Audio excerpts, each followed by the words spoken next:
Hey, what's up everyone? I'm Brian Michael, and today we're going to give you our secret. That's right. We're going to give you our well-protected secret on how to make the best lasagna you've ever had in your life. Now, there's a lot of different ways, and there's just a lot of different variations of lasagna because, you know, it's an old Italian recipe. Well, that's, I guess, a little bit disputed, but it's an old, potentially Roman recipe, and I guess, well, that's actually really disputed. But it definitely exists modern day in Italy, in the northern parts, and it's well associated with that Emilia-Romagna region. So we're not so much gonna give them their flowers because we're not gonna follow the rules. We're not going to use the bechamel. We're not going to find locally sourced, premium pork, which we could. Probably not here in Connecticut. I don't know if that exists, and if it does, please let us know. We'd love to check it out. We're gonna show you the big secret, and it's gonna seem so simple in hindsight, but a lot of people overlook this step. For our personal preference, we load our lasagnas to the brim with just whatever we have left over for protein. Sometimes that means we're using ground chicken that we season up. Sometimes we're using ground pork. Today we had sausage at our disposal and we had some meatballs, but honestly, they're not going to be what takes this to the next level. It's all in the ricotta. So if you're gonna spend any amount of money on this dish and you want to make it seriously and you want to elevate it, it's all going to be done in the ricotta. And now, if you were going to do that, if you're really interested in making the best lasagna you've ever had, you would need to do it a little something like this. The most important part of making any lasagna not suck, honestly, is going to be aggressively seasoning the ricotta. We do that a couple of different ways with dried spices, cheeses. If we had fresh herbs, I'd throw some of those in there. So I'm just gonna kind of go through it and show you our go-to spice mix. Not even so much just for ricotta, but just for Italian flavor profiles in general. To start all of this off, we're gonna kind of go in with 1.5 cups of Parmesan grated, as well as half a cup of Pecorino Romano. We're gonna go in with a little more than half a tablespoon of black pepper, 2 tablespoons of dried parsley. We're gonna add 1 tablespoon of granulated garlic. Basil, we're gonna come in with half a tablespoon. Brings me to my next ingredient. Actually, it's probably my favorite ingredient to cook with, oregano. There's just something magical about it. And I don't know if it's because we grew up in Connecticut and you can find it in every pasta sauce I've ever had ever, but there's something super nostalgic and powerful about adding it to your dishes. And then we're gonna do 1 tablespoon of onion powder. Now that we have everything in there that we want, we're just gonna give it a big old mix. So folding in, kind of like in our cookie video, you fold in from the back, so you're gonna scrape along the sides, fold in towards the center and kind of push down. It's gonna prevent you from knocking all those spices we just added all over your counter. It's gonna keep everything nice and contained in the bowl. And then once you have everything kind of buried in the center, just keep repeating. All right, so you just wanna make sure everything is nice and thoroughly combined. You'll see kind of specks of everything running about. And then before we go ahead and say that this is done, I'm just gonna give it a taste test to see if it needs anything more. That's good, man. That's real good. All right, we're actually not gonna add any more salt because we do have to pair this a little bit later down the road with sausage, and sausage is very salty. So I'm sure there'll be plenty of people, if for whatever reason anybody stumbles upon this video and they hear me saying that and then they get rustled, I'm sure you'll be a little bit salty too, but until then, we'll be good. I think it's running not on the edge of being overly salted, but I think if we add salt and let it sit, I think that would be what pushed it over the edge. It looks like a lot of prep leading up to it, but dishes like this are all about just taking the time to just get it done ahead of time. Let things cool down a little bit and then worry about assembly later. All of this stuff, as it stands right now, diced up sausage, cut in half meatballs, seasoned ricotta, it can all sit in the fridge for a day or two. You don't have to worry about running through everything in the same day if it feels like you're gonna overwhelm yourself. Just getting prepared. Slow down, take your time, move at your speed. That's what home cooking's all about. So we gotta get this done today. So we're gonna go set up. So we're gonna go in with 2 packs of the lasagna sheets. We're just gonna go right in. 1, 2. And then we're gonna stir them up a little bit so that they don't stick to each other. By that I mean I'm just gonna move them back and forth and try to get them off of the bottom of the pot as much as I can. So yeah, we're just gonna break those up. And then we're just gonna stir them a little bit. All right, we got like 7 minutes on the clock here. 7 minutes on the clock. All right, sweet. I'm just gonna go in. I'm just gonna, sick. All right, We're just gonna fetch them out. But this time for real.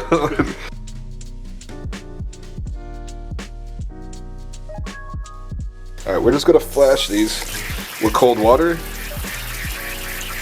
to bring the temperature down so they stop cooking. We're gonna hit it with a little bit of spray oil there, just so that nothing sticks to it as the starches cool down, so it doesn't bind to the paper. And we're gonna take our rinsed noodles, we're just gonna drop them down, and we're gonna spread them out. The cool part about blasting them with the cold water, in addition to stopping them from overcooking, you're also going to knock some of the starch off of them, which is going to make it easier to move and store and stack them. So we're gonna start this off by just spraying it with a little bit of oil, just so nothing sticks. And to kind of follow in that same idea, same vein, we're going to take a little bit of our red sauce to use on the bottom. Now you can use whatever your favorite store-bought brand is, but if you would like to make some at home and you've never done it before, one of the first videos we ever released was us kind of walking through the process. And I gotta tell you, it's kind of a rough video to watch. Just seeing where we've kind of elevated our game to. But if you want to go through the process, it's the same recipe we still use either in professional kitchens or in our home use. So we went in with a little bit of oil, a little bit of sauce, and then we need our first layer of lasagna noodle. We're just gonna keep going and keep building. It's like perfect, literally perfect. So we're gonna get our 3 sheets down, and then now we've got decisions to make. What would we like to see go down first? I am personally a fan of getting cheese in at this point, and I'm gonna start with a little bit of our shredded mozzarella. So we're just gonna sprinkle a little bit of cheese. It's gonna look, this layer is gonna look a little skimpy, I'm not gonna lie to you, but the cheese is gonna melt, and it's gonna bind everything together. It's gonna be nicey nice. But there's also going to be at least another 3 layers of this stuff, so just keep that in mind as we're building.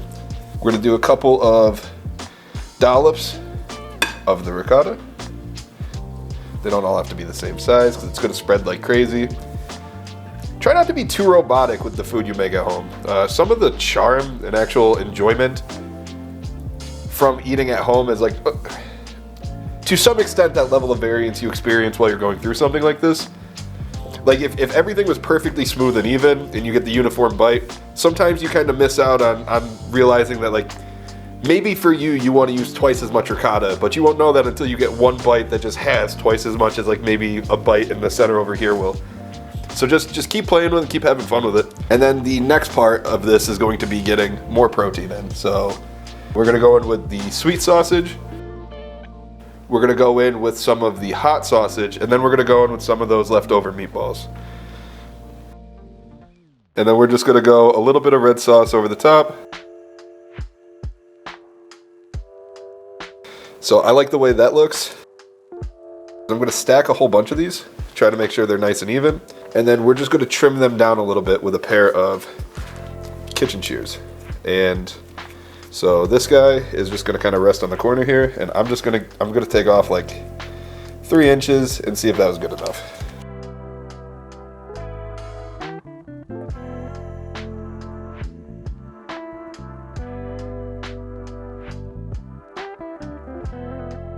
Same thing, except this time I'm gonna go in with a little bit of the ricotta first, and because this is the uneven section, we're actually gonna show you just how easy it is to actually spread it the back of a spoon. Again, this is no real rhyme or reason we do much of anything. I'm about to Elon Musk it for a second. It's all a simulation. None of this matters. And then we're just gonna rinse and repeat. I'll go in this time because that's our base layer there. We're just gonna switch it up, and now we're gonna go in with more of the shredded mutts. The only time this is actually probably gonna change again is on the next layer, where instead of being at the bottom, we're gonna use it on top for broiling purposes. Sweet, hot meatball. And then I'll do this. I'm gonna do a light of this guy in the middle there. And then we're just gonna finish off with one more layer. So this one, because this is gonna be our top layer, we're gonna run it a little bit tighter with the overlap on the noodle. And then I'm gonna show you a quick little trick with our leftover trim noodles, because I don't want you to think we're wasting too much of anything around here. So right over in the corner, we're just gonna use those scraps that we trimmed off earlier, and we're gonna use it to complete the seal. Because this is our top layer, we are not going to add any more protein. We are just gonna kind of sauce this bad boy up, and then this guy is gonna get a big amount. We're gonna go bigly on this guy. We're invoking the bigly. We're just gonna give it a light drizzle of olive oil over the top. Now we're gonna take this with the olive oil freshly added. We're gonna bake it in a 350-degree oven for about 35 to 40 minutes. And then we're gonna finish it under the broiler for another 3 to 4 minutes.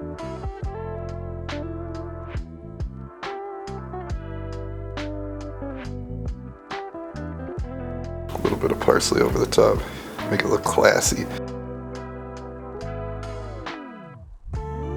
So it's coming out of the oven. We're just gonna give it 15 to 20 minutes from the oven, from the time you take it out, to just relax a little bit. Everything in there is super hot, and if you try to cut into it now and get a piece out, everything's gonna slide off of each other, and you're not gonna be able to get a piece of lasagna, but you will have on a plate, effectively, lasagna soup. So let it rest. Just let it go and walk away from it. All right, so to portion this out, we're just gonna kind of split it down the center. Just go nice and easy, and make sure you're making contact with the bottom. Otherwise, you're gonna leave that bottom layer of lasagna sheet behind, and that would stink. So I'm gonna give us 6 relatively massive portions.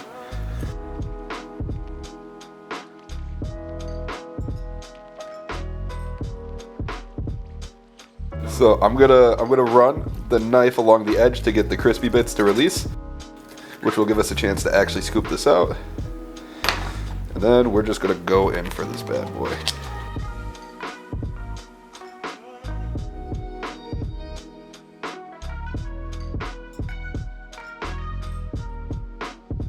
We're gonna finish him just classically like you would in any kitchen. We're gonna finish this with just a little bit of black pepper over the top. Let it hit the plate, that's fine. And then a little bit of salt. And there you have it. That is, I mean, I don't know the technical term for this, I'm gonna be completely honest with you, but this would be the lasagna done Kenny style. Now, if you enjoyed the video, we're gonna ask you to like, but if you really liked the video and you wanna support us, we're gonna ask you to subscribe for us, because it's gonna help us get to do this a little bit more often, because we care a lot about the videos we put out. We care a lot about the recipes that you get to get your hands on, and it would mean a lot to us if we were able to do this more often. The only way for us to actually get there is to have more, subscribers on there, just more airtime. So, and now if you really, really, really liked what we did, after you subscribed, feel free to give us a share. We always give shout outs back on Instagram, and we're not too active on Facebook, but we see some of our videos circulating there.